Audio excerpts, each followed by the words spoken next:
Hello everyone, it's Jesse here, and I'm here at the garden at the property I'm staying at for farm school. And luckily enough, the owners have asked me to help them in their garden here. That's part of my work trade. So I've just been preparing a new bed that was turned over from an old bed they've had here. And first off, I gotta say I'm not super experienced in this kind of farming or vegetable growing. I'm just kind of experimenting with what I'm learning here at farm school in these first 2 weeks, so there's a lot more I'm going to learn, but I wanted to put some of it into practice, so that's what I've done here. You can see it's a pretty big garden, and the owners here have a tractor over there, as well as a rototiller attachment and a bed shaper. So that's what they've been using to create these beds and do their garden, and it's been working. We've been learning some different techniques in the farm school, so I'm going to try those out here. The problem with rototillers and plowing and tractors mechanically, that mechanical tillage, is that it creates a hard compaction layer. So you kind of see that here in these beds here. If you push down to a certain point, the fork pretty much stops right there. So what I've gone through on this bed is sort of like using a broad fork, although I didn't have a broad fork. All I had was this long pitchfork and the short pitchfork. I chose to use the longer one just to be easier on my back. But basically I was plunging the tines of that fork into the ground as far as I could get them, put my weight on it, and poking through that compaction layer, and then kind of just pushing the fork back and lifting that soil up. So kind of fluffing up the soil, breaking apart that compaction layer so that the roots can get down through that, get down lower into the water table, and just have more room for the roots to grow, which means more growth in the plants. So I went through, instead of with a broad fork, it would have been wide enough to do the whole bed at once, but I had to do 2 passes with the pitchfork. So I did that, and then especially down here on this end of the bed, this would be the north end, there was a lot of grass and weeds mixed in from when it was just plowed this morning with the tractor.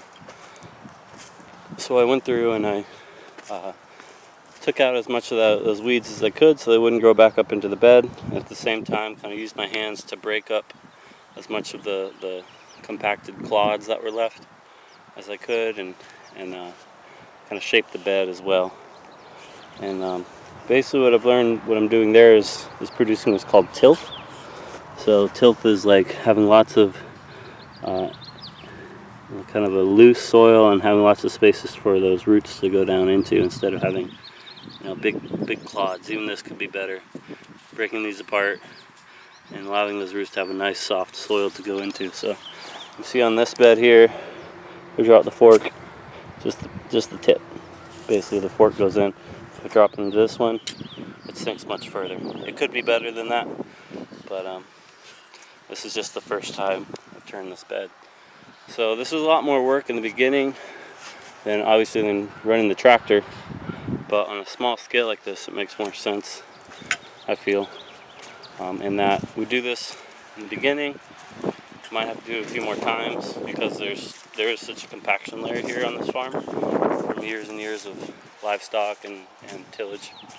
But over time, you can try to convert your beds into a no-till system, which we've learned from Singing Frog Farms. Paul Kaiser, who's there, and even he started with tillage. This is a hand tillage. It's a little gentler. It's more of a stabbing down into the ground and lifting rather than a scraping across the ground, which creates that compaction layer. So you do this a few times until you have that really nice tilth and you don't have that compaction layer anymore, and then you can move into a no-till system where you don't have to do this kind of work. You can just remove the old plants and put the new plants right into it.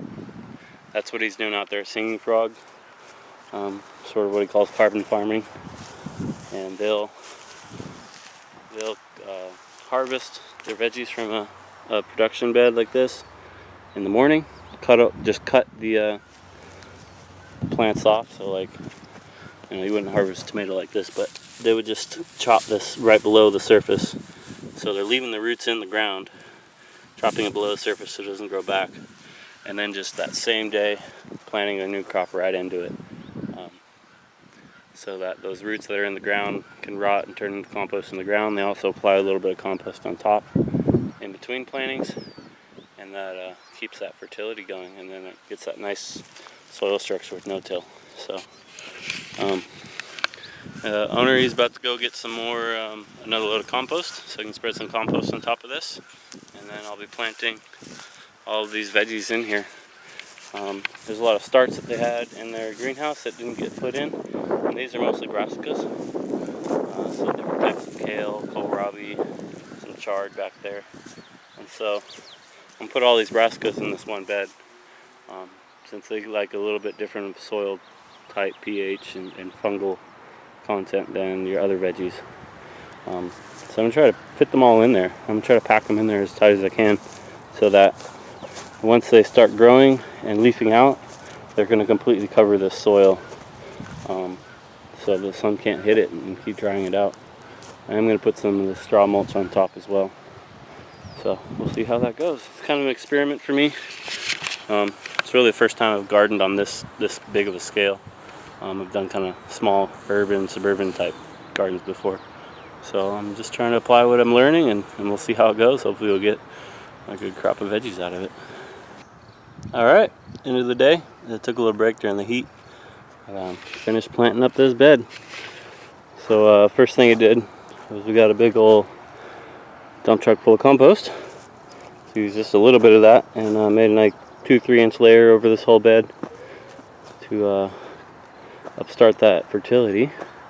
That also started inoculating those compost organisms into the bed and give these plants something to eat.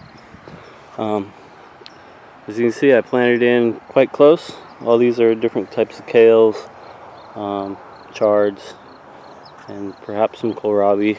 They weren't labeled, but I know they're brassicas. So we'll see what comes up.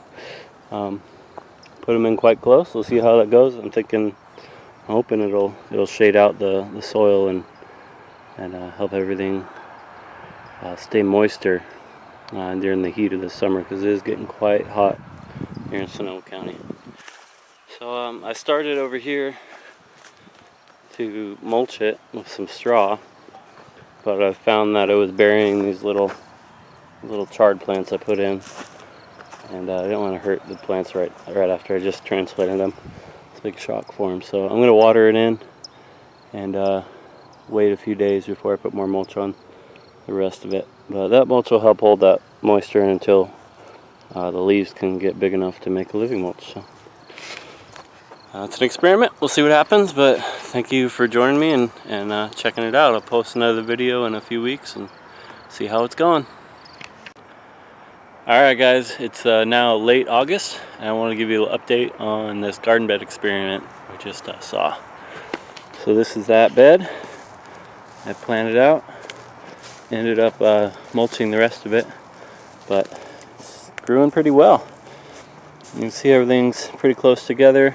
We've had to do a lot of weeding on the paths and some of the rest of the garden, but this bed did pretty well. Didn't have too much weeds in it. Yeah, most everything came in. There's a few gaps. We planted these little lettuce starts in there, but for the most part it all went pretty well.